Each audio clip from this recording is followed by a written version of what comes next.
Hangout on Air is live.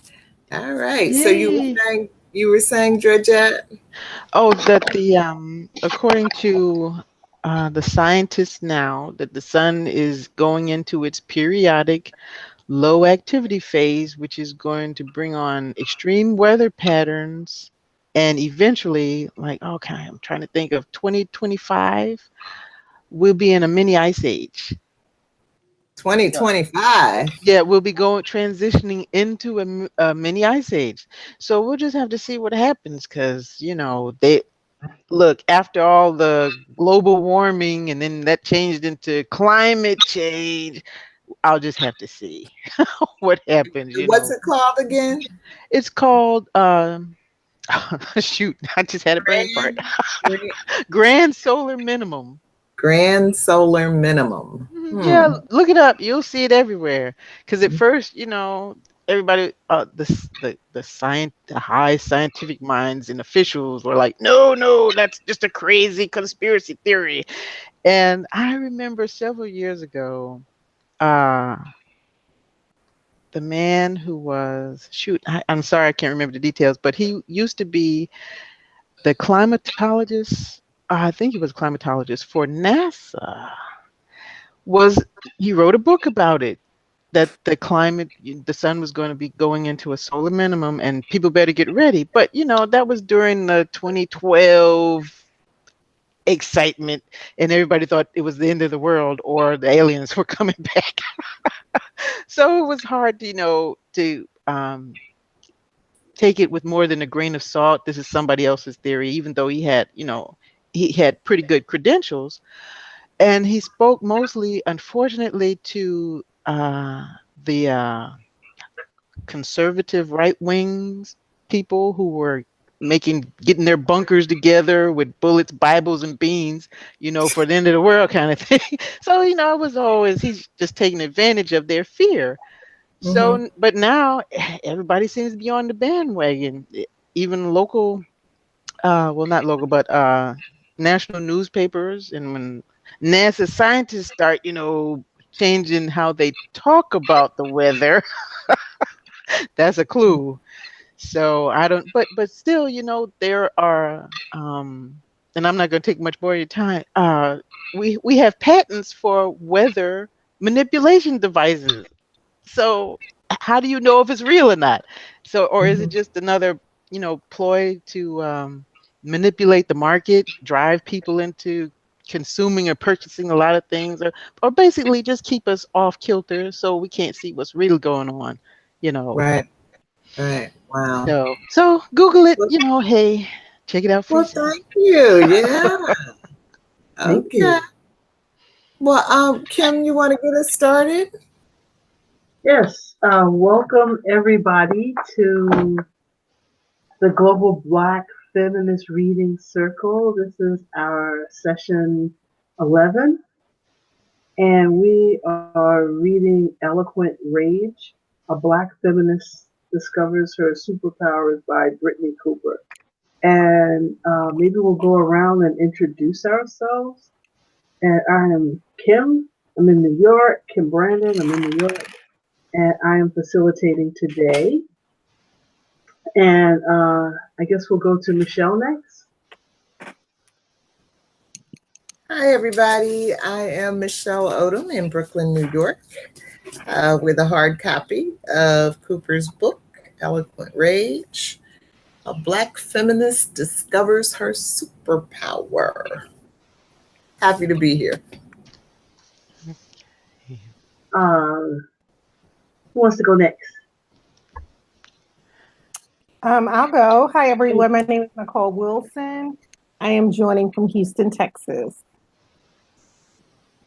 Hi, Nicole. Hi, Nicole. Hi, you all.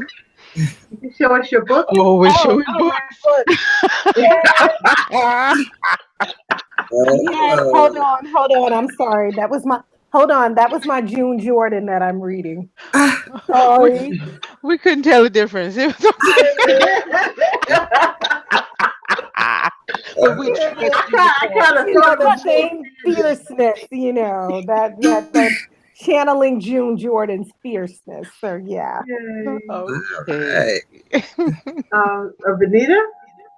Hi, my name is Venita Walker, and I'm joining you from Cromwell, Connecticut. Welcome. Welcome. Welcome. And Georgette? Hi, my name is Georgette Moses, and I'm joining you guys from Columbia, South Carolina. And here's my book. Here's my Right. Wow. Well, welcome everybody, and here's my book. All right. Okay. Right. Finally bought a hardcover book. Okay, so let's get started. Did I miss anything, Michelle? No. Okay. So tonight we are reviewing chapter 3, Strong Female Leads, and this is my summary of what I read. Brittney Cooper opens the chapter stating, "I have a complicated relationship with white women."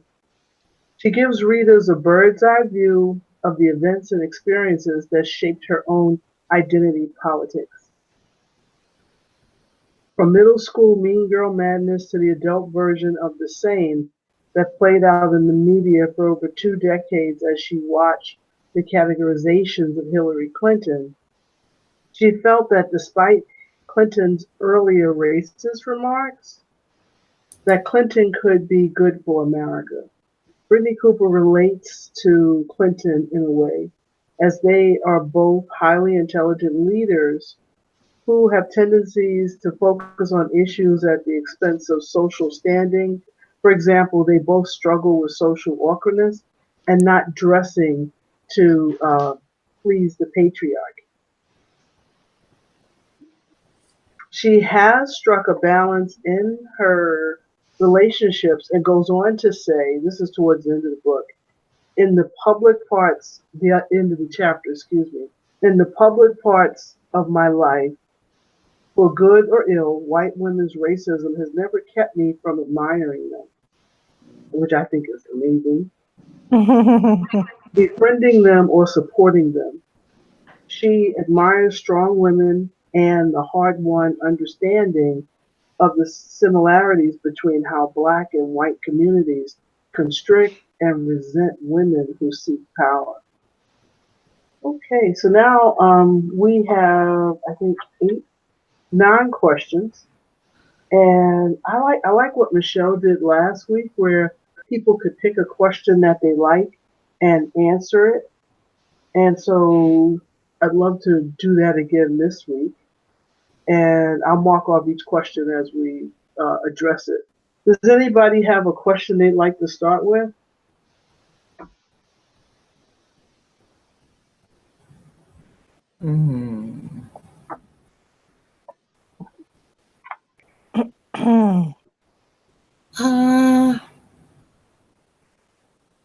I guess I would put 4 and 5 together. And let's see, what comes to mind when you think about the metaphor of white women being exceedingly more tender-headed and the ability to have a world that is centered on the prerogatives of white femininity, to command someone to stop pulling and tugging so hard upon request is so far from the truth of so many Black girls' lives. That's a quote from the book. And then question 5 is your hair sacred? And so I guess for me, working backwards, I would say sacred is a little too intense for me when thinking about hair. You know, but I would call it, for me, more of a personal, a very personal part of my existence. And so I don't really, I don't really want strangers touching my hair or even making a whole lot of comments about it. I mean, for me, it's just, or I don't even enjoy criticizing other Black women for the choices that they make about what they do with their hair. It feels like a very personal decision to me, a very personal choice that I believe we ought to have freedom about. And I think Black people spent so many years being picked over and prodded and, our lips pulled up and our teeth examined and, all kinds of stuff with so many people having opinions about how we look and what we should do about how we look, that I would really hope at this stage of the game that we would be able to just have the freedom to do what feels comfortable for us. And, I don't think that that's really true, but I wish it were true. And so thinking about question 4, not the word freedom comes up for me. It's not so much that white women could just command somebody to behave a certain way toward them and expect their wishes to be respected. But the way that they are free to be in their skin, to be in their hair, to get up in the morning and throw on some jeans and head out for the day and be fine. I have always wanted that and actually demanded that for myself as a Black woman. So, Cooper talks about the experience that Black girls have of spending hours and hours between their mother's legs, getting their hair done. And I've been through that, but I found it torturous, really torturous. And I'm tender-headed, and so when I would scream at my mother that she was being too rough, it didn't get through to her. And I took control of my hair away from her as soon as I could. Mm-hmm. She wasn't very good with the hot comb, but neither was I. I remember the burned earlobes. Oh, yeah. and all of that nonsense. And, and as I've told you all before, I started cutting my hair because of a bad perm, not because of a sacred political decision that I was making, even though people reacted to me as if it were a political decision. But what I learned after I did it was that I liked the freedom. I liked the freedom of getting up in the morning and getting dressed and being done with it. I can't stand the idea of spending hours a day worrying about my hair, worrying about whether or not it gets wet, worrying about how people are judging me. And, people judge you regardless. So it's not like I got away from the judgment, but I do feel like I gave myself the freedom to just be comfortable in my own skin. Mm. Oh, thank you, Michelle. Anyone else want to answer?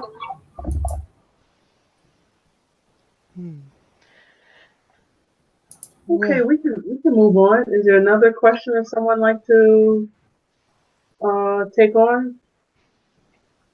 I'll take number one. How did being a well-read Black girl impact your experience with children and or friends of color and white children and or friends?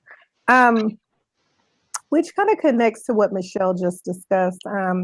So I read strong female leads primarily and probably because of the genre that I'm introducing to my students in class. I read this like a literacy narrative, probably because we're writing literacy narrative essays. But the fact that there is this extension in this chapter to these books that she's read, which is extremely appropriate to kind of making a connection between a social and literary landscapes. That we have to contemplate it and then kind of navigate for many reasons. So we'll say that um, being a well-read Black girl meant growing up. I guess I'm an '80s child, or I guess I was born in '78, so I kind of I was growing up in the '80s.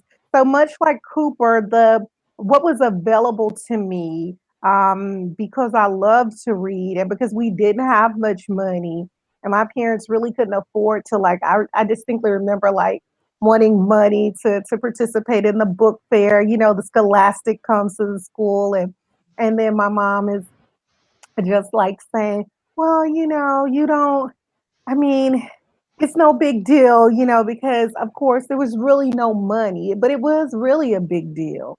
But my father was always there to take us to the public library. So if it were not for the public library, I wouldn't even consider myself a well-read Black girl. That was my exit, my access, my entry point into different books. So being a well-read Black girl, though, that meant that I was consistently introduced to white girl protagonists.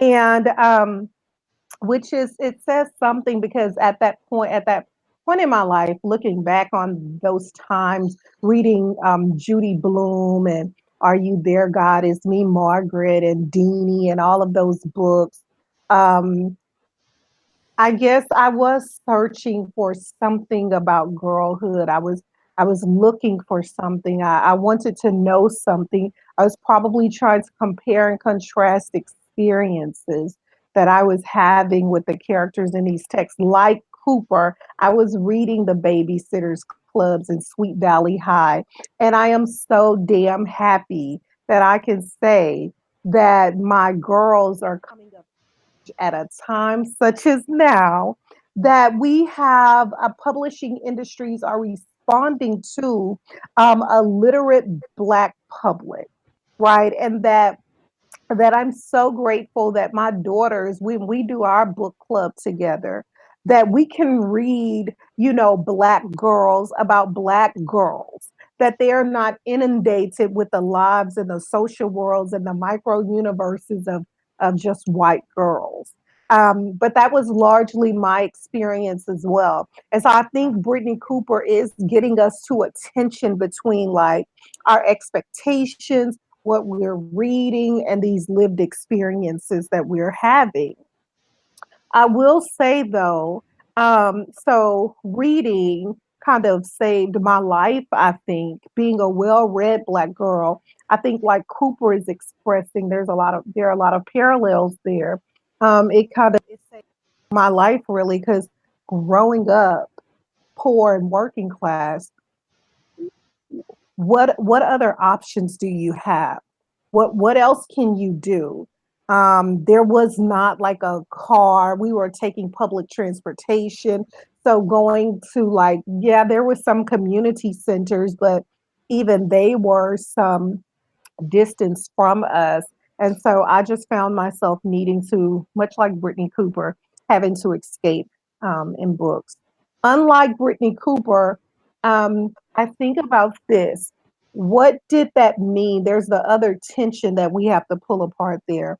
What did it mean for her mother to allow her? Because Cooper does not necessarily say that was a choice for her mother to put her in the tract the I guess is what it was probably what we call a magnet program or something, gifted at probably GT or gifted and talented. So that was a choice because what we know is that predominantly Black schools, we also have, those schools also have their own gifted and talented programs, right? So I would like to if I could have a conversation with Cooper, I'd want to know like what were the possibilities, the conditions of possibility for her as a young girl and before she had to move to those all white spaces due to ability tracking. Because I think for the most part, and here's like advocacy that needs to be done. When you're talking gifted and you're talking predominantly white and affluent, something is wrong, damn it. Because you have gifted students of all hues from all social class and backgrounds, and so for her to be thrusted into those predominantly white spaces without the necessary support, I to me is tragic. I read that as tragic. Um, so, so I'm trying to get to the next part of that question. So I will just say that, but unlike Cooper, I was not. I got the letters, and so forth. But my mom was like, "No, I wasn't taking you and putting you in those magnet and Vanguard schools because she just didn't think that I could make it, that and be successful or happy." I think it was more or less emotionally um, it was something about kind of my emotional intelligence there in those types of environments. But I guess to think back on it, when I think back over this chapter, like what did Cooper gain and what did she lose as a result of that experience? How does Black and gifted operate in predominantly Black spaces versus in predominantly white spaces? And it is telling that she decided to go to Howard once she went to university. I didn't start meeting white women. I was around mostly children of color, and still in what we would consider like gifted and talented classes, honors classes, whatever you want to call it, with children of color. And so there was something about having Black teachers who believed in me, who loved me, who affirmed me, who I remember when like I had my hair braided and my mom and dad were in a program. My dad was in rehab and my mom did some kind of program with him. Um, and so she was not home for a few days and my braid unraveled. And, loved me enough to touch my kinky hair and, and braid my hair. I would not have had that, I don't think, experience had I been at a predominantly white school. But I'll just close out by saying, so unlike Cooper, I didn't really have experiences with white children. I was in predominantly Black schools from kinder to, well, I didn't even, yeah, I did have kinder to 12th grade. So I didn't start experiencing white women and their and their interesting behaviors until college. But I also think that there is still something to say about the fact that, it's kind of, you could see this, trace this throughout the book, that it's like there's like a shadow that follows Cooper throughout, like this shadow of a white woman and what white women might think and so forth. That kind of follows her throughout this book. So I will say that.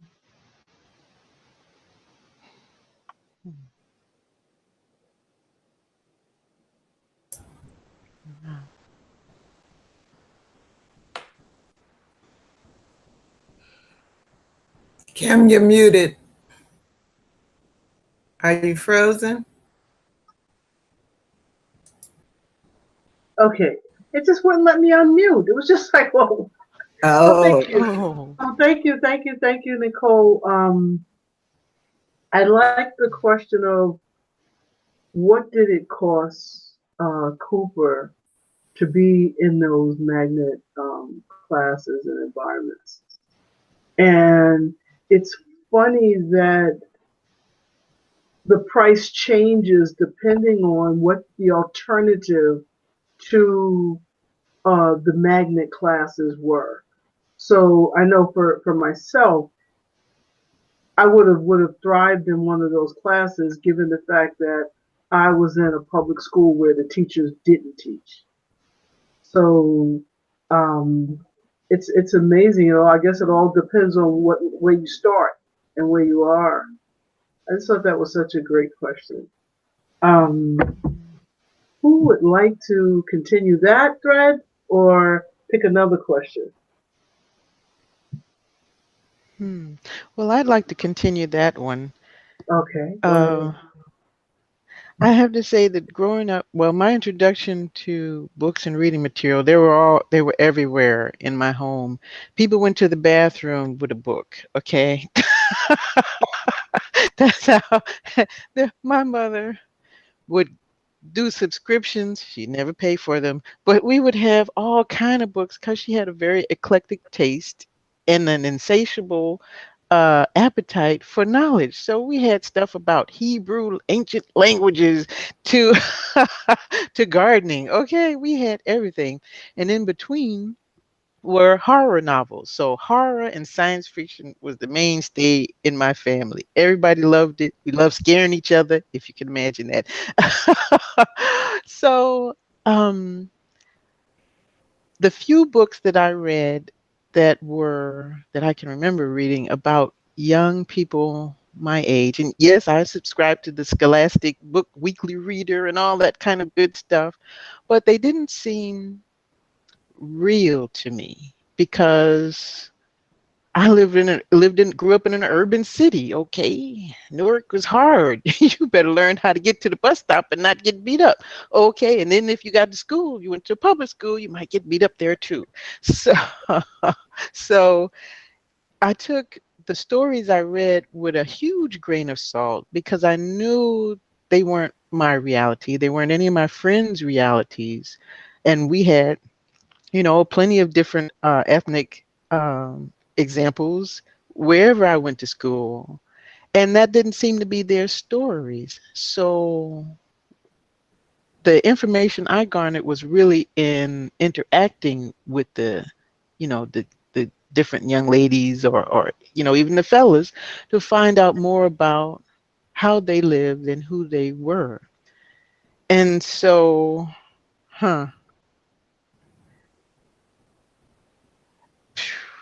I'd have to say that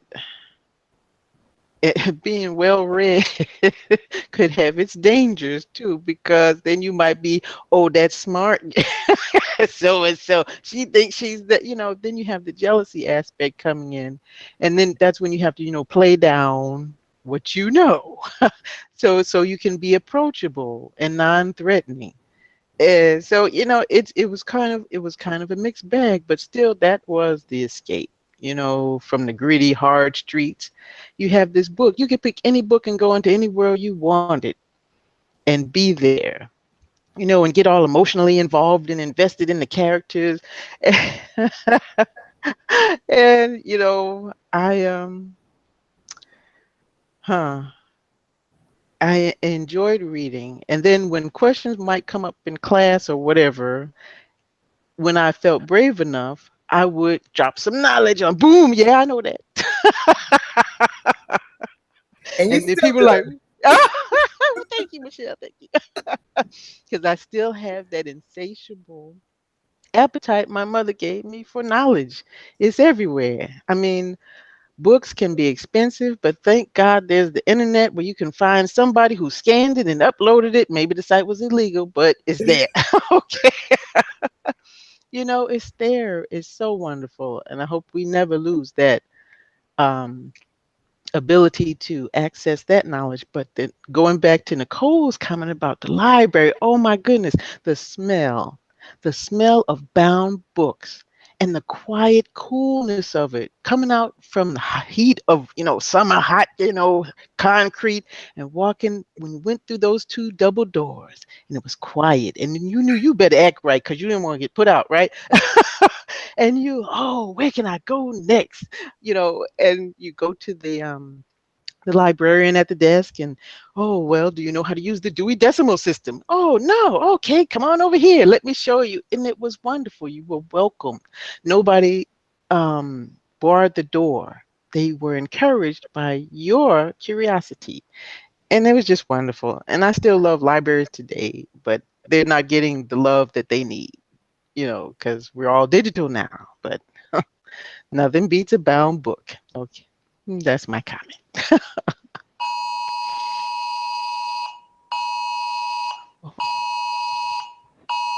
What is Uh-oh. that? Somebody's got storm warning. I don't Oh, know what that is. Somebody's yeah, Oh, my. that was me. We're having floods. I already know it's flooding. Oh, Oh. Well, the pond is you flooding. said that. You saw that. You have a Oh. pond. My house, you walk so many feet, Oh, it's a pond, and it's flooding. oh, So they just let me Oh. know that I'm flooding. Oh no. oh. I don't Well, know. thank you, Georgette. That was great, and just being in the library with you just now was just so wonderful because I forgot how wonderful it was to just go into the library, the public library, and how, oh man, it was a feeling. Thank you. Yes, yes. Anybody else?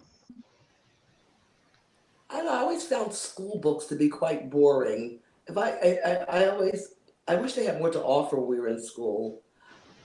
You were so trapped. And I thought a lot of the courses were unnecessary. They bored me stiff. I had no interest in perfecting a lot of them. You did them well because that was expected of you, but school really bored me. And I think that's a problem with school today. And I remember, going to a library or either buying books. I like factual books. I'm a factual reader, and I like mythology a lot, and I love art and music. There was so many other interests that you had, and the books, school itself is so like this, and most of it was just so unnecessary. Um, it was just, used to measure you against the next person. And I never liked being measured against anyone. Today, I don't like being measured, and I don't like to measure people against myself. It's just an uncool thing, you know. Um, but I do remember the Philadelphia Library and how excited. Well, that's all we did. We didn't have money. That was our entertainment. Who could read the most books? You go there 2 or 3 times a week. Me and my sister have a competition. That's what you did. Um, but I love books. I really do love books. But school was always, but it brought me back to mind when she talked about the gifted class. Even the word gifted bothered me. It's just like and I remember hearing that all the time growing up, the gifted and talented class, the gifted and talented class. Whether it was math or whether it usually was math or science or English or whatever the case may be. And that again bothered me. But because a person did not, there are people that had other gifts and they were quiet gifts. You know what I'm saying? It's just, but they weren't noticed. If it wasn't written down on a piece of paper where you were taking a test and measured against the next person, it would actually, I find insulting. It's like saying you have a gift, but the rest of you don't.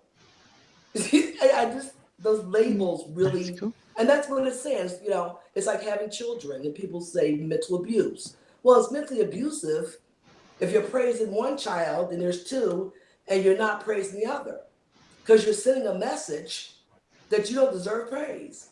So I always hear that tracking in school, the gifted and talented. What is gifted and talented? What is it? Hmm. What is it? And I basically I think it was to keep folks in jobs or something. because there were a lot of gifted and talented children. There were some that were very gifted and talented in art, but if art wasn't something that school focused on, nobody cared.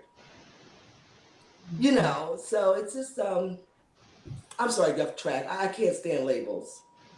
I just can't stand it. This shit just, and today I just can't stand the label. It's just terrible. Absolutely. Terrible. Thank you, Venita. And I agree with you. I think it's even worse now because of all of the teaching to the test. And there's a school not far from me where it's segregated. The school is segregated based on those words. That's sad. You know,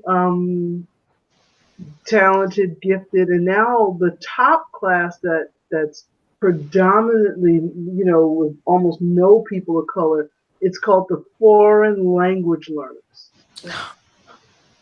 What? So, It's just another something so made up. You know? we're talking grade school. We're talking this is grade school, and this is already a segregated school here in Brooklyn. Wow. So, but just for me in terms of this question, I think it was hard being quote unquote well read, because that was my go-to, and so to have lots of brothers and sisters and none of them shared that need for quiet and reading, that anytime, you know, we could go outside, they were gone. And so it was a point where a lot of the people on my block didn't know I existed, because I needed to read. I needed to read, and it was a crazy block. It was all fighting, so it was just like, what I needed that for? And so I remember people saying that, you know, I think I'm white, and then when you get to in environments that are more integrated, you find out that you may have been the smartest chick on your block, your street, your building, but chick, you got a long way to go before you can catch up with these other people. So it's just like this weird feeling of not fitting in either sphere. But so just coming to a point where you say, this is who I am and that's it. And I developed this voice that was consistent in both worlds. Like, I don't code switch. You know, every once in a while I might catch myself doing it and I don't know why. But for the most part, this is it. Yeah. What you see is what you get. I like what you're saying too, Kim, because what the research also tells us, and I think Cooper bumps against something here that she, as I was saying, like there's a tension that we could, you know, pull apart. There's a lot of advocacy to be done about some of the things she mentions in this chapter, because what a lot of research is saying is that oftentimes when Black students are already attending predominantly white schools, giftedness, let's put it this way, they are not considered gifted. But if they were at a school where it's predominantly students of color, they would test into those programs. I don't understand what shifts there. Something is wrong, and primarily when you are in a diverse school, you can bet almost always all the time that most of the seats in the GT classes are taken by white students. It is unfair. How do you spot giftedness when it doesn't speak to, you know, a middle class, nuclear kind of family, those kind of situations? How do you spot it when it's not necessarily, you can't always capture it, as Venita is saying, based on a test? You got some students who are gifted because they are just naturally leaders. You got gifted artists and so forth. But I'm telling you, it is so frustrating. And that's, I think, one of the things that made me, when I was teaching high school, me because a lot of times white women would just they just knew their little Becky and Chad and Bobby were gifted. And fuck, they're not. I'm like, your child is, you think your child is smart. Your child is giving me average responses. There's no depth, there's nothing complex, nothing imaginative, innovative here. But you could not tell these white women that. So, guess what happened? All of a sudden, they started saying, well, it's not just a test, a parent could recommend their students. You see, the rules can always be bent for Yes. them. But why do we fall into that? What I found when I grew up, it segregated us. It kept us apart. And that's basically why I stayed to myself.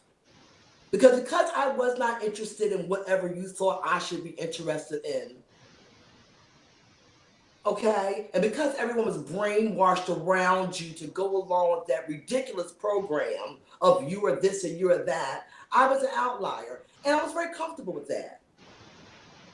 You know what I'm saying? I was very comfortable with that because I never wanted to be put in a box. I don't like boxes. And what is gifted? But somebody please tell me what well-read is. I could read comic books and be a well-read person in reading comic books. So I'm just so over that. And it seems like Black folks, we just fell into that whole thing.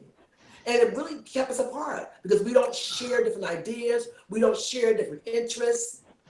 The white people have really gotten us to the point, which I think it was designed that way. Mm-hmm. Right. I And so, agree with you know you, what I'm saying? Venita. It's just, Yeah. we're not learning that way with all these white labels that are created by white folks for white folks. Now, your little Black gifted butt may be in there among them 30 white folks. You're right. But, you know what I'm saying? Yeah. I'm trying to be cool. But, but I Right. mean, and yeah, you know Yeah. what I'm saying? I think one of the problems is Awful. that we should have different types of schools. Yes. There should be a school for someone who's interested in social justice.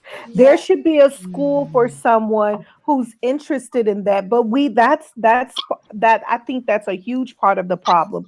If we read when they call you a terrorist, that's one of the things that changed her life is because eventually, and you could tell she was like a gifted kid, but she Right. was falling through the cracks because who wants to be inundated with their white literatures all the time? Oh my God, right?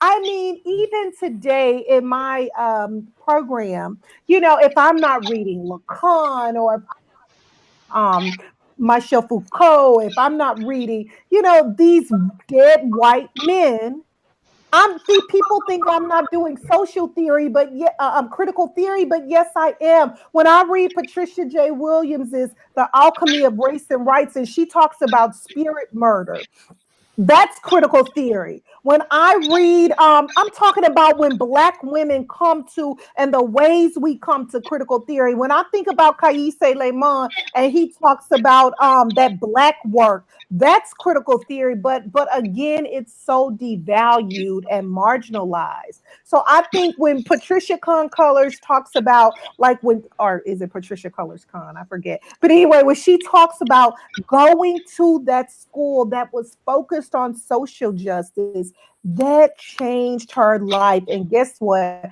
This stuck with me, you all. When she said that's how she learned how to start building power. Is what Black women need to know. How do we build power, Yes. right? And Yes. that changes our lives. So I think we stay we're we're marginalized because the very schools that are created, they don't have us in mind. Right? They're always looking for that Black unicorn, Black Yeah. exceptionalism. And as Venita is saying, it's already there, but it's not going to be measured by those Eurocentric standards. Okay, y'all, I'm going to be quiet now. I'm talking too much. No, that was great.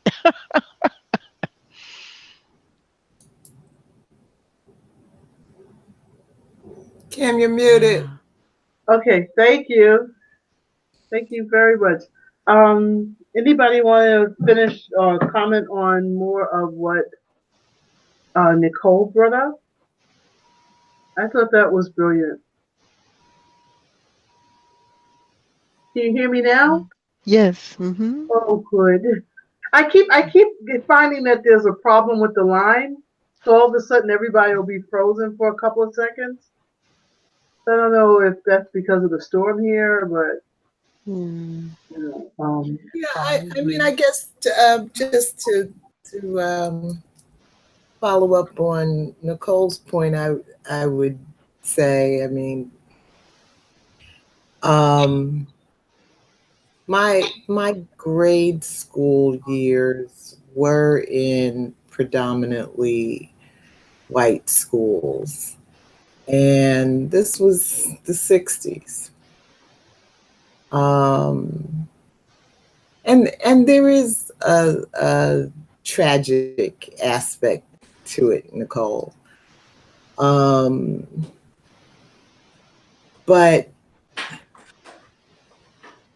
I can understand why in the 60s Black folks thought it would be a good thing to get their children into predominantly white schools.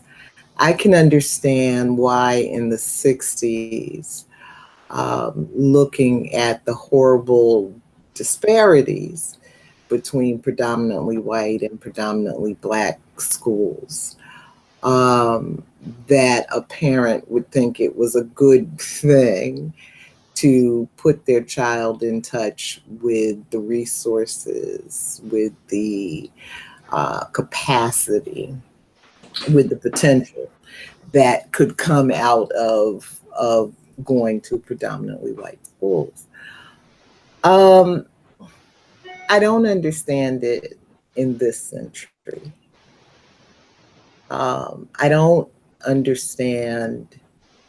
I can understand it in the 60s because we didn't know. You know, we had been intentionally separated, intentionally uh, given less than, you know, for so many years, we were not even allowed to read, even if we wanted to. So the disparities were just built into the system. And in the 60s, I think we still had some reason to be optimistic that if we could just get some of what they had, we could do the work of building up our lives and communities.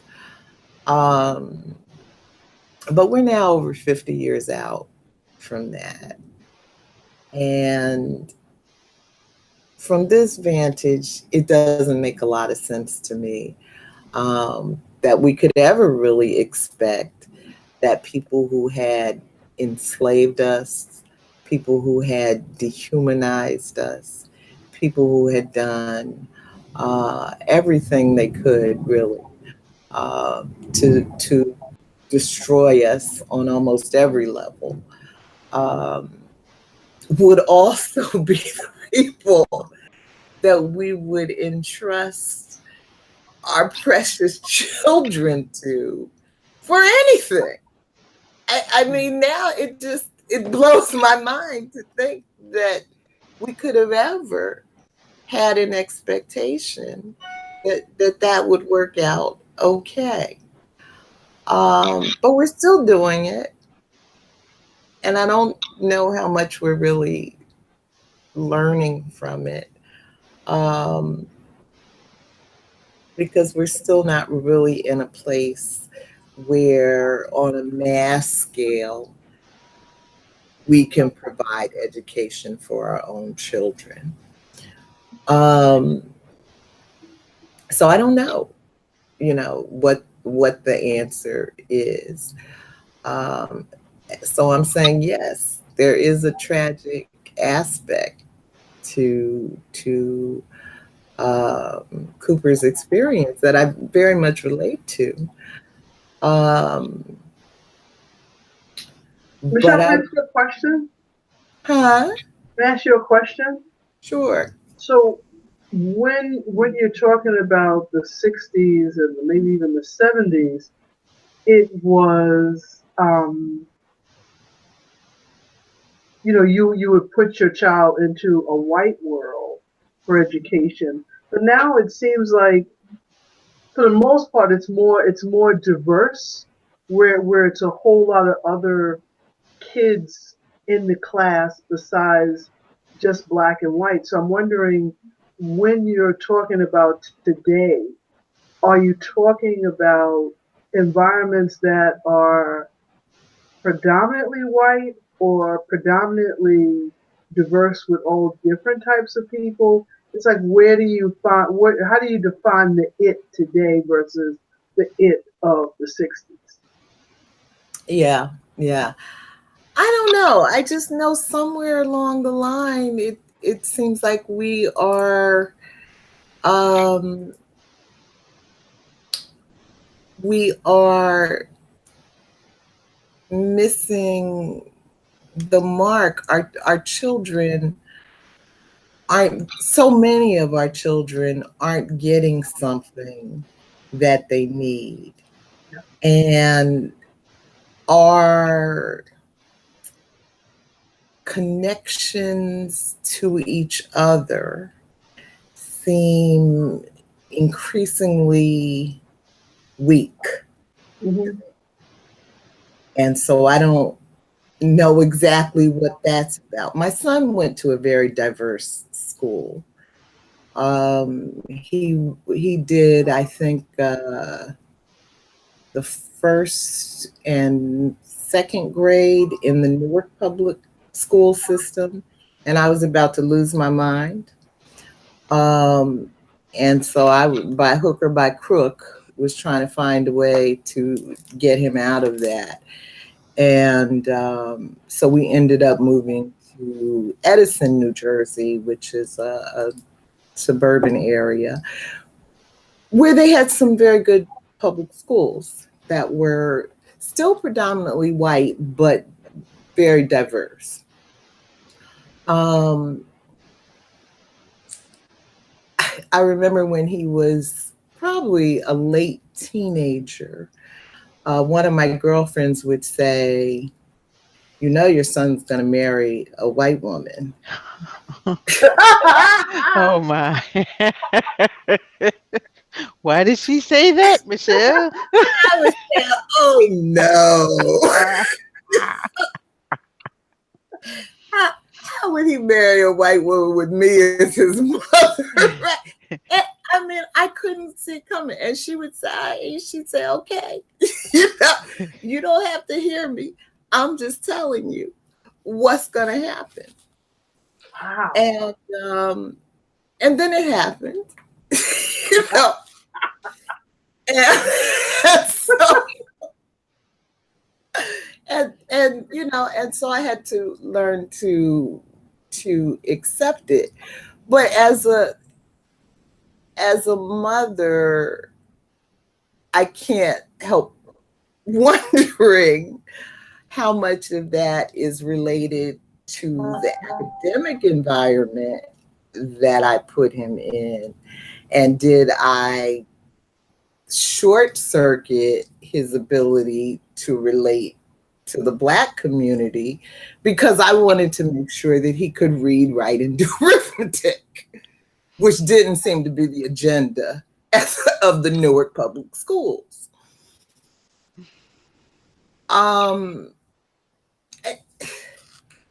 You know, Kim, so I don't know. There's a part of me that feels like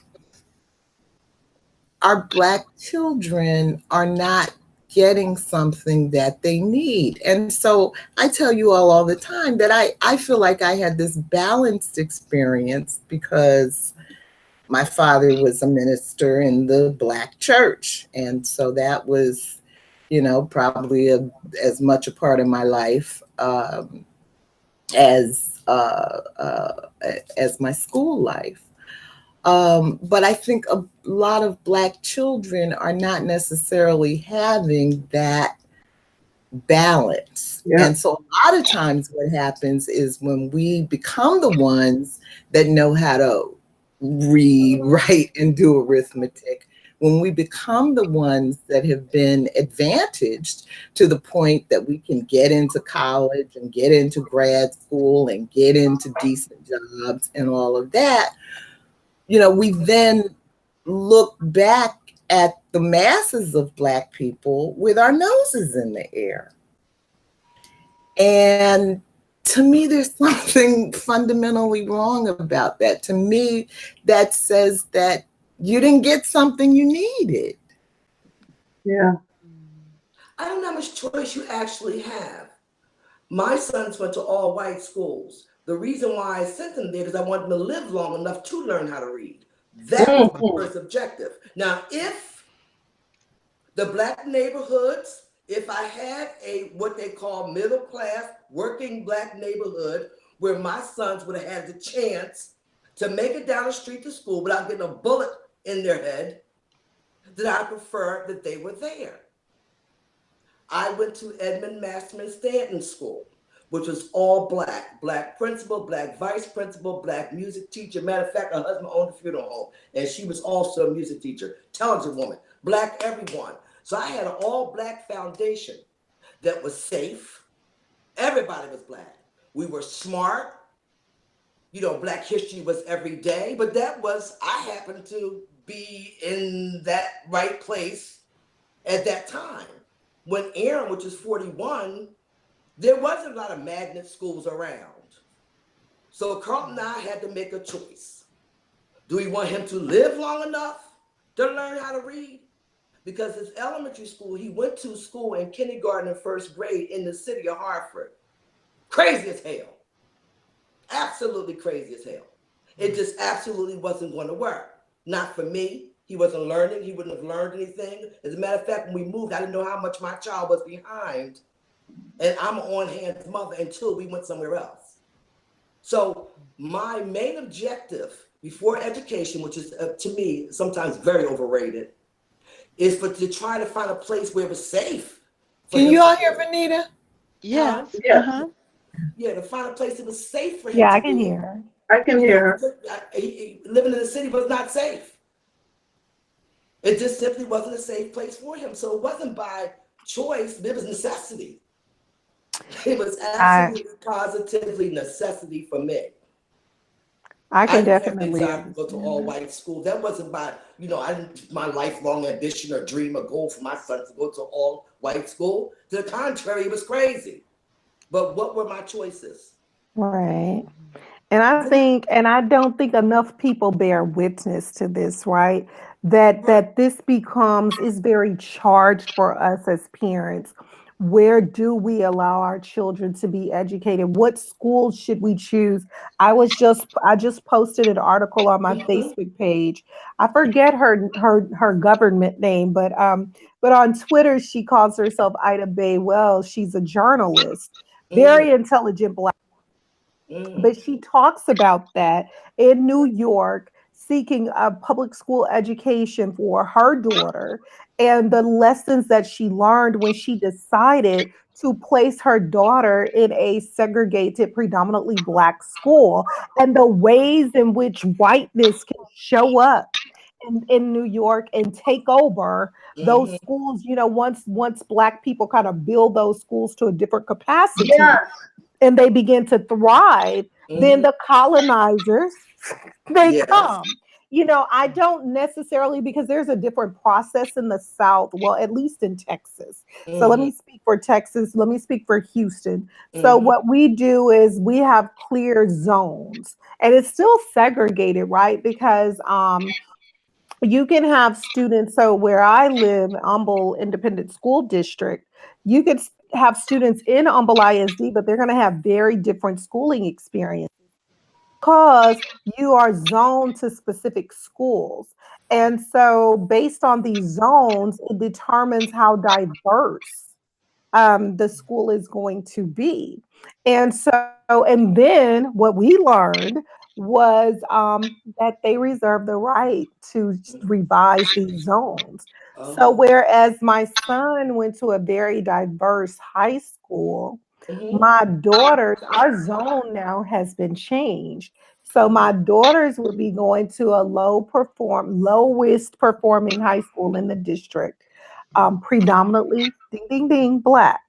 Mm-hmm. Here's the problem. If we don't, I feel, and it's what Cooper kind of alludes to here, the curriculum doesn't support us. A lot of times I witness as a teacher, Mm-hmm. um, what white women would write black boys up. I mean, Mm-hmm. just the craziest shit. Yes. Just, why? And I would have to intervene a lot of times. And so, Mm-hmm. guess what that meant for me, you all? Then they just started putting all the black boys in my Yep. classes, because they would say, well, you have a knack for working with them, right? And Mhm. so, I just knew that there were some things I'm gonna make a big deal of, and some things they're kids. Yes. They're working out. They're dealing with puberty and working out frustrations and so Yes. forth. But you all, I'm telling you, as I'll be honest. I'll be honest with you all.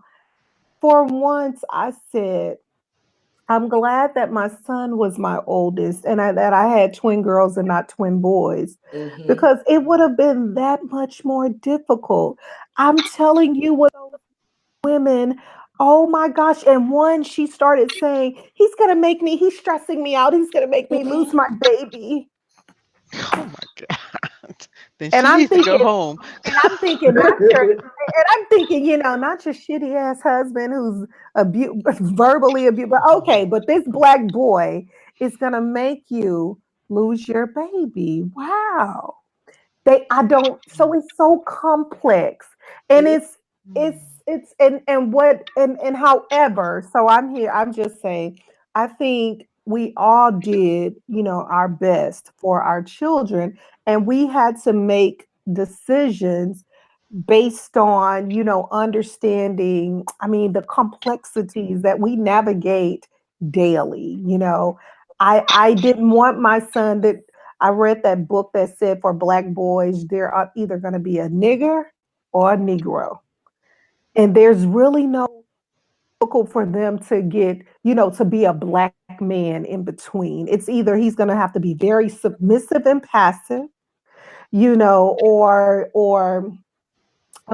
yeah. So the angry Negro, that's what I'm trying to say. It's either, the or he's gonna be and too much of that, right? He's outcast. It's just and it's not, and I'm not saying it's that much easier with black girls, because they don't really know how to handle, back to that first chapter Michelle did, a black girl sass, how that looks versus a white girl sass, because they get sassy as hell too. But Mm. when black girls do it, that you want to start writing them up. I Mm-hmm. I'm just saying, I think Cooper she's on to something here, in this chapter. Now I'm gonna be quiet for real because I'm Oh, talking. that's nice. Well, Thank you. this is not an unusual Two story. things. It's just a different character. This is a very common story. What she's dealing with is very common. There's nothing unique about what she's writing. Absolutely not. Matter of fact, it's pretty common. You know what I'm saying? So it's not unique. I think for me, what's interesting is for her to start it off with like saying like her love, professing her love for these white women, Well, but then as you go through the chapter and you yeah. see that they don't love you back, Cooper, and that's something she's had to, reckon with over and over again, that they don't love you back, they don't show up for you, that you just I mean, it's like any other movie with or television show with a white woman lead.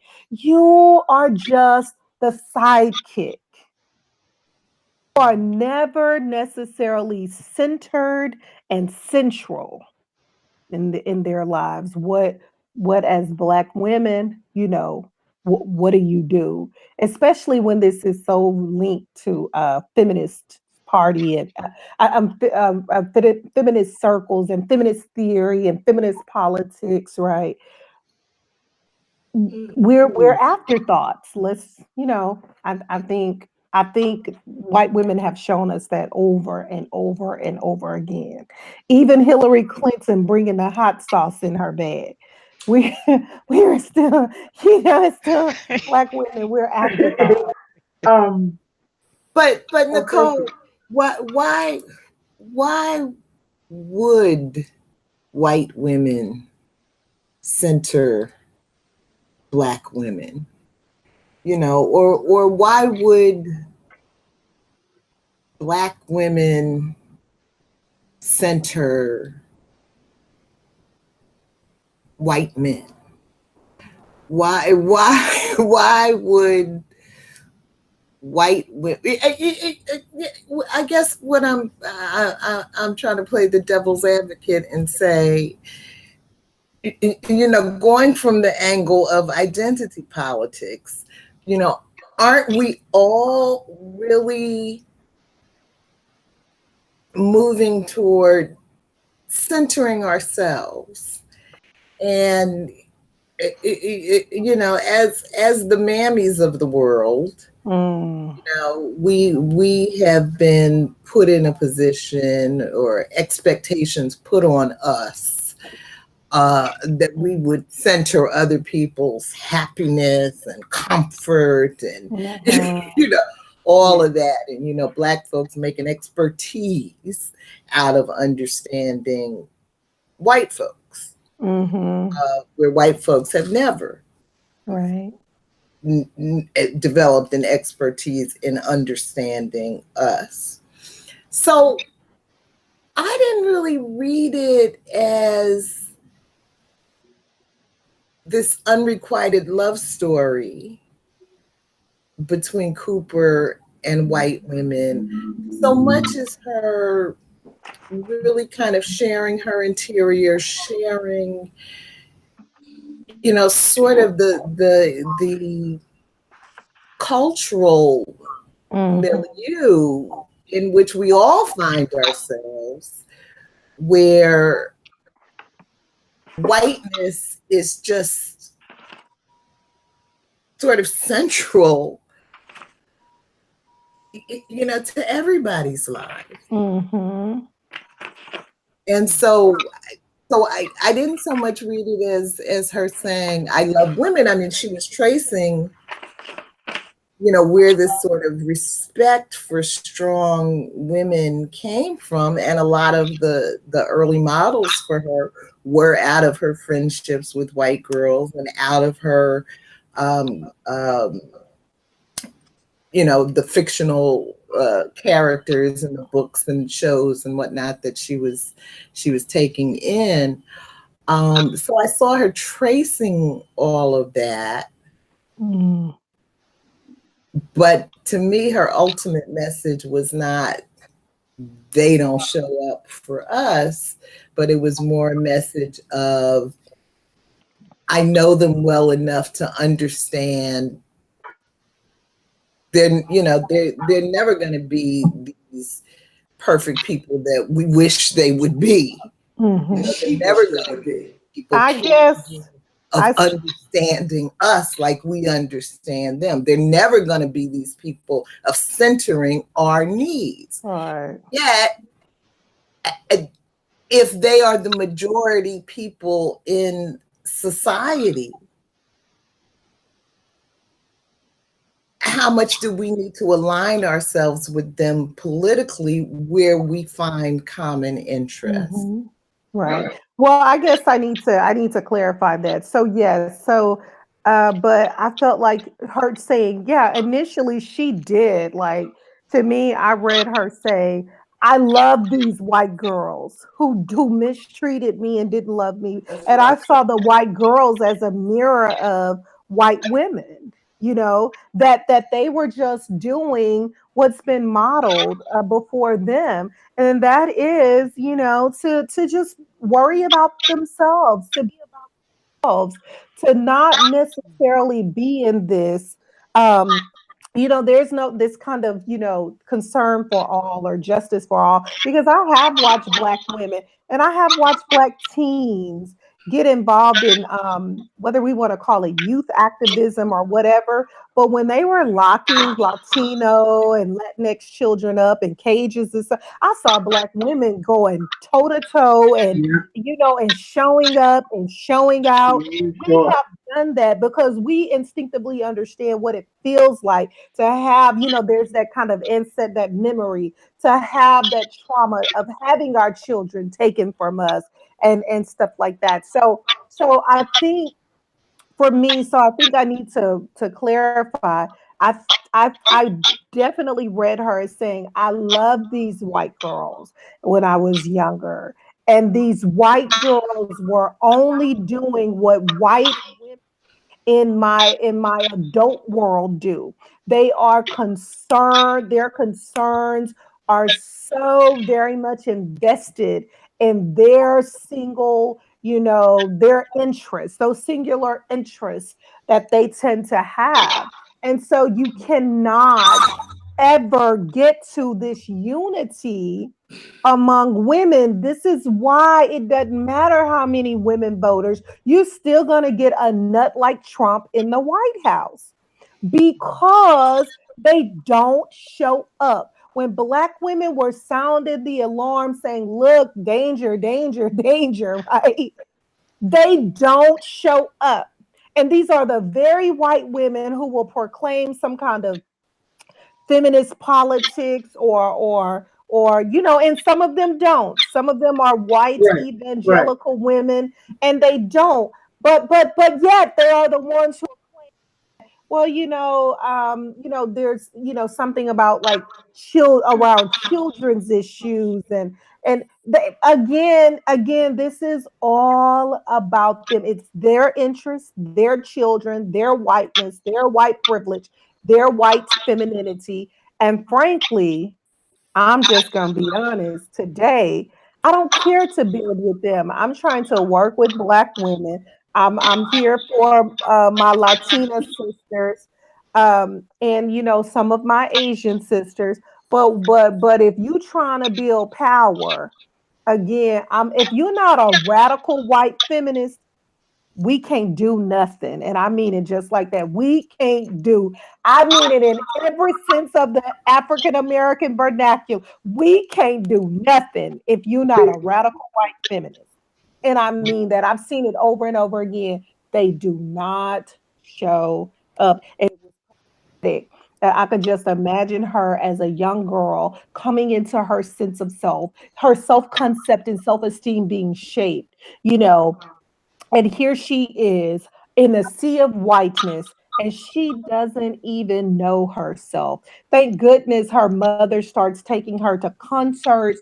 She has her Black women family members. Thank goodness she had that, right? Because she would have been lost. Have you ever seen I know you all have seen it on those college campuses where you see that Black person who is just, they're just lost. They're performing this whiteness that they will never ever secure and never get to. And it's sad that this is still occurring to our people, in the 21st century, and that it's occurring, to a Black woman who just, she had no sense of self, and it was whatever the white girl said. Thank you, Nicole. Wow, thank you. It's 7:15, and I think we should just have two questions for now. But this was such a rich conversation. Gio, did you want to add anything? Look at a question, or we haven't heard much from you tonight. Oh, wow. Well, you had so many good questions. You had the one about Hillary. And what I'd like to say about how Cooper talks about Hillary Clinton gave me a different insight because I'm flashing back to remember election night and we're all like, oh, that damn Hillary. Oh, she was just so cold. That's why nobody wants to vote for her. And then when Cooper describes her as that high performing woman who is the target, who's always been the target because she stepped up, with her own political aspirations. Well, okay, you look back in history and you see, well, yeah, what's happened to the women who tried to go their own way? They got shot down or they got beat up, like Fannie Lou Hamer. Okay, awful things happened to them because of patriarchy and sexism and racism and any other ism that somebody could throw at them, because what were they trying to do? Get more power and change some things for people they cared about. So whether or not Hillary Clinton, her uh, uh, whether she had some emotional investment in what she was trying to do, or if she had some genuine concern for different kinds of people, it didn't show through because maybe she didn't have the talent for that. We have very intellectual people, and then we have emotionally intelligent people, and very seldom do those two coincide successfully. So I found that interesting, that that's the way she viewed Hillary, and she made me kind of take a step back from old Hillary hate and think about her as, yes, what is, and remember how, the Senate and everybody jumped on Hillary when she tried to advance, healthcare issues.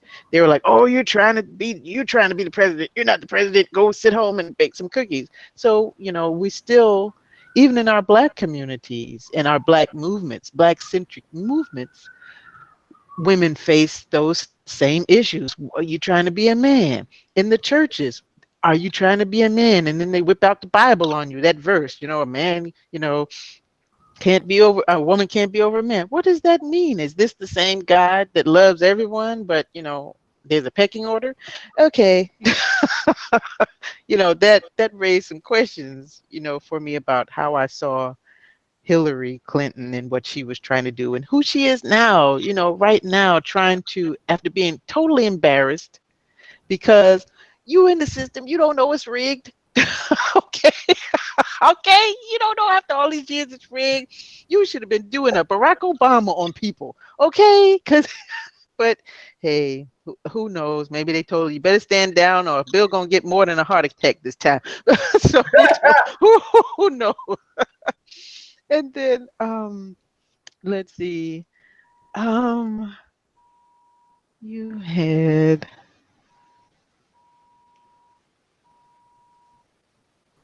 uh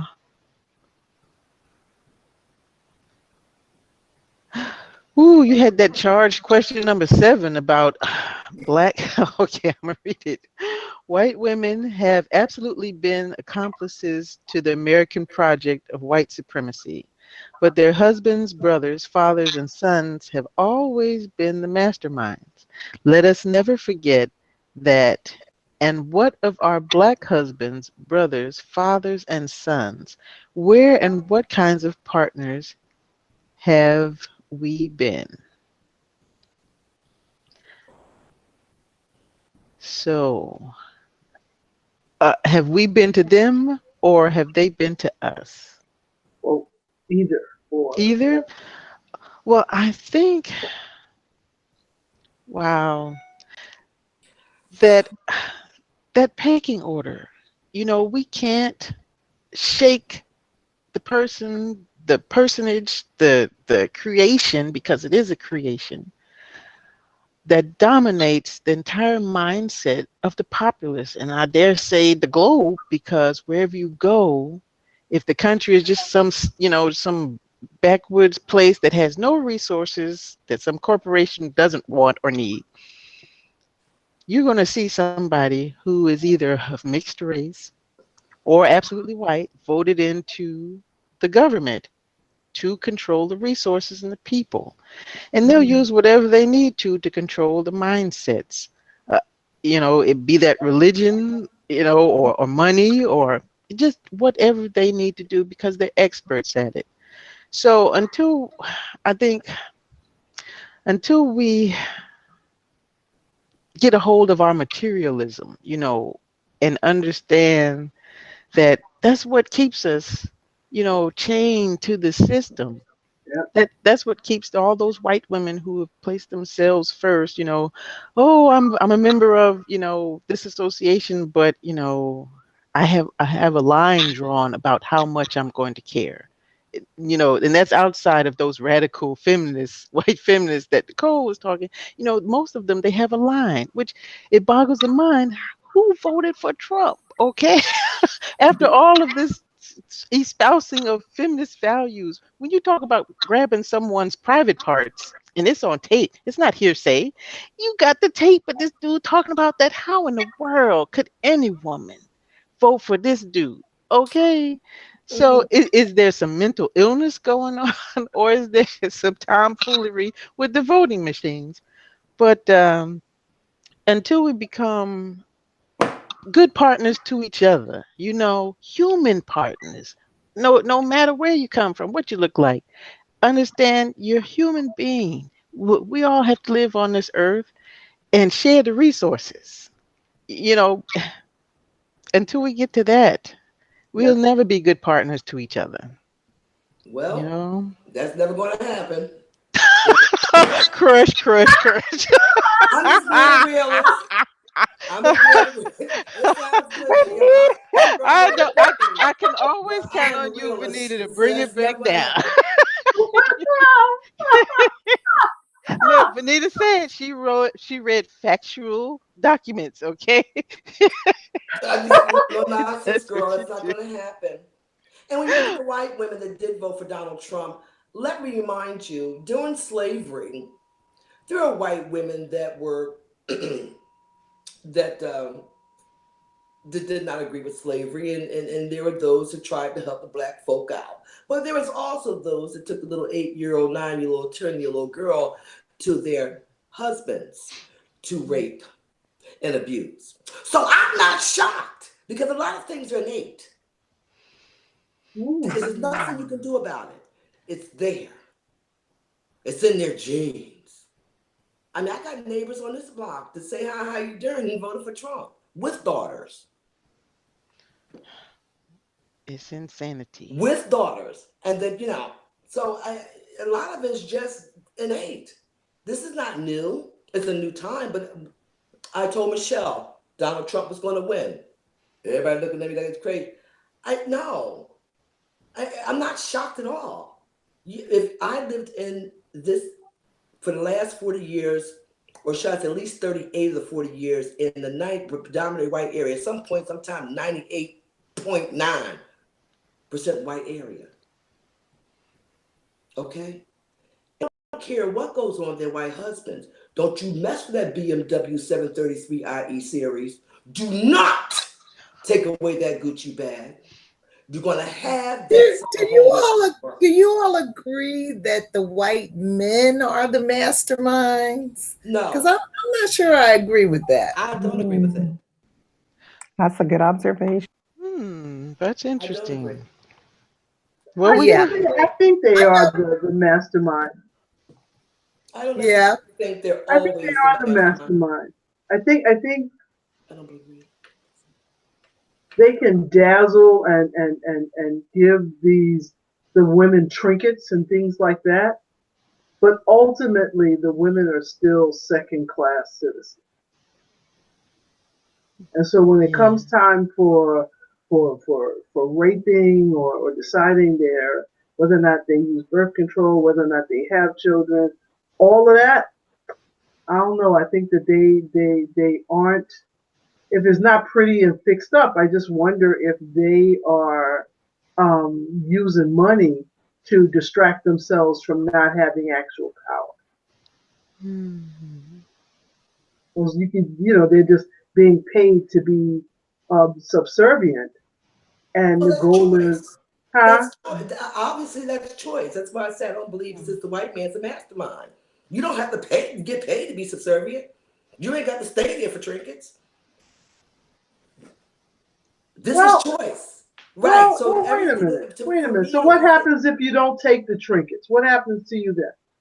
your name is Venita Walker, Nicole, Georgette, Kim, Michelle. Well, you don't take you So don't my take there's a trinkets, choice. Kim. You have to become a mastermind in your own life. Yes. And so but the reason I say I'm not sure that I agree with it um is because I know this is stereotypical, but I also know that where there's smoke, there's often fire.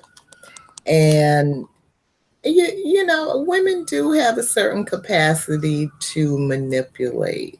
Mm-hmm. And certainly white women have been second class citizens. But nevertheless, I don't know how much of that even has come out of, I mean, if you get to play the helpless, shrinking Violet and all of that, then somebody else has got to bust their hump, you know, to make sure that you have lace and silk and, and all of that so that you can sit back, you know, and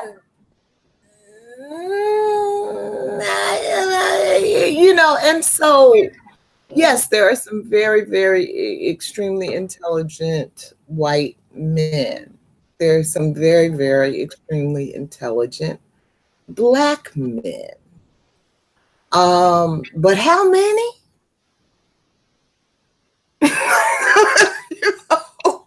I don't know.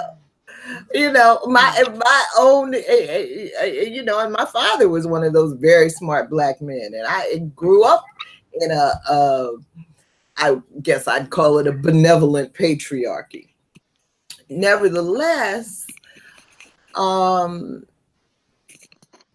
my own life experience is encountering many more intelligent women, black and white, than men.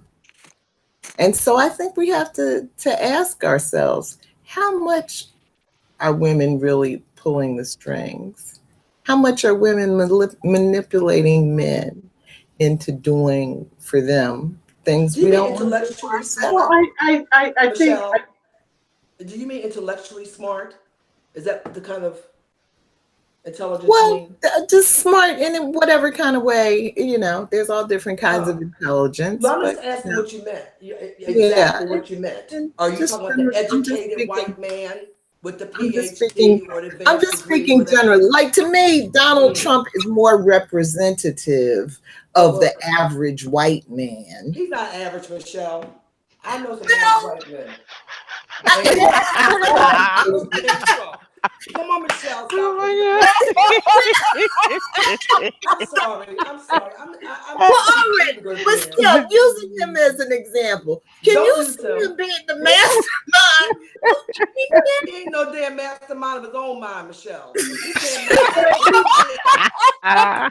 Come on, Michelle. Use Funny. another example. Come on, let's keep moving. I Get guess somebody else. Michelle, I guess the answer is yes and no, because there is a book, I forget the name of it, of how white people are feeling like, why is everybody cutting the line? We were the ones at the top of the line. Now so many people are getting further and further up in terms of being at the top of this line. And white men may be feeling like white women are gaining on them too. And No. so that's why you start to hear them saying that they want to turn back, abortion rights. They want to turn back everything so that they can hold on to that power. And that's how the Constitution was written, that women were just a step above slaves. So I Right. think that as we continue to, as years go by, this is all changing. So I agree with you and I disagree with you. I just think that the culture is changing. And that's why you're seeing so much violence and so much craziness, is because certain people are not willing to surrender and make everybody more of humans than gender, race, and all the other intersections of who we are. So Kim, what you're saying is like the move to center identity politics only begets like additional confusions and tensions. Is that what you're saying? Because we do see a contingent. We see, especially with the election, where everybody, all the political pundits, right, wanted to talk about, oh, the white working class, especially white working class men. You know, the angry white working class man, right, which is nothing right but identity politics, correct? So they how they were locating themselves. So do you see that becoming now problematic, the identity politics? Is that what you're saying, Kim? I just see that the game is changing. Mm. So yes, they may have been the mastermind for, centuries, but I just think the game is changing. And now Mm. that everybody has access to information and education, now all of a sudden they're trying to figure out how to hold on to whatever Mhm. power they had. They don't want to share that power. And then I would also say that every male, female, every relationship, whether it's same sex or not, there's always a power dynamic within that relationship. So Mhm. you do have situations where, the woman could be calling all the shots in the home, regardless of what's going on outside. So I think the Well, answer to the question is yes and no. yeah, I agree. I think too we saw something this summer, right? Happening this summer within the public sphere, white women in public sphere, where they were, just antagonizing black people. I'm gonna call the Mm. cops on you because you're barbecuing. I'm gonna call the cops on you because you're sleepy. I'm gonna call the cops on you because your little daughter's trying to sell water. So that does tell me something about the ways in which white women feel they can use their power, the ways in which they perceive their power and can use their power, which is very interesting. Because I don't see them kind of, you know, utilizing their power to so-called put a white man, not necessarily a white man, in his place, right? So that's very tricky. One last thing I'll say that we didn't really get to is how Cooper says, though the white woman taught her racism, black, it was in black space, black public spaces that she learned sexism. And Wow. that's really telling, right? Yes. That's something that we didn't really, that's, well, we could be here all night. Well, I think that's huge. But the thing that I'm so impressed and amazed with this conversation was where we took education and unpack that. Because I've never been in a conversation where people unpacked the cost of integrating their children for what they think is a better opportunity. And like Venita saying that it may not be any of that at all. It may be safety. So I think that, somebody in this group is going to have to write that book, because that conversation was just brilliant. If Only we reason why don't I think so said that, ourselves. Huh? only reason why I said that, because it's always the assumption, and then people assume too much for me. And don't ever assume anything about me, because you don't know me like that. But they have this assumption that Black folks put their children in white educational spaces because we think we want to arrive. But nobody wants to say what and I'm sure the others that have done the same thing that I have done for that reason first. It's Mm, because I can't find a Black space. I would have loved for my boys to go to all Black schools. right. Or really, I mean, especially elementary school, because that's when you get your foundation. Yes. And I must say, that was the best thing ever happened to me in my life. Maybe that's why I don't have any hangups. about a lot of things, because by the time I got to middle school, I was this super. Because Go ahead, Venita. no, I'm not. I'm humble. Don't get me wrong, but I just didn't have those hangups because I had all that blackness around me from kindergarten to sixth grade, because that's when I went to sixth grade, and I had all that constant, at home and in school, and you're there most of your time during the day. And by the time I got to middle school, I didn't have those hangups. The hair hang up, the this hang up, the you talk this way. I didn't have those hangups because that foundation was so strong. My kids didn't have that. Wow. You know what I'm saying? So, but the assumption is that Black folks always want to be in the good graces of white people. Or you think that maybe if you put your child over here, they have more opportunities. Mine was safety first. Yeah, that's true. So I do want to interrupt you, Venita, just because I want you all to know I used to have unlimited internet, and it was lovely. I loved it. I could just keep my internet on forever, and it was the same price. Unfortunately, the price kept going up, and up over the years, to the point that I finally had to take a break from all of that.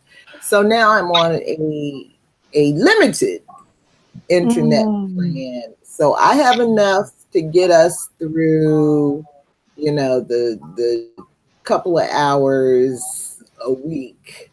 But I am having to monitor it in a way that I didn't before. And so I'm just going to be a little bit more touchy about, okay, we passed 7:30 now. Okay. I would love it if maybe once we're not live, that I want to share a poem that I wrote. Oh, yeah. To the story, and if you want to hear it in the live, we can do that too, and then we can just close. Okay. Yeah, well, let's get it on tape. Beautiful. It's out there. It's out there. Okay. And the poem is called "Hey Cinderella." Hey Cinderella, you lie. It was us. It was us who cleaned the bedpans.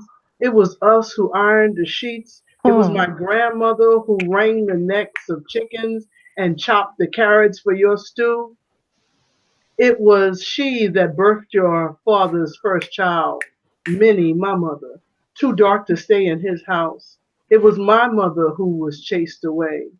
She was the daughter that came with field peas and a pumpkin made into a carriage.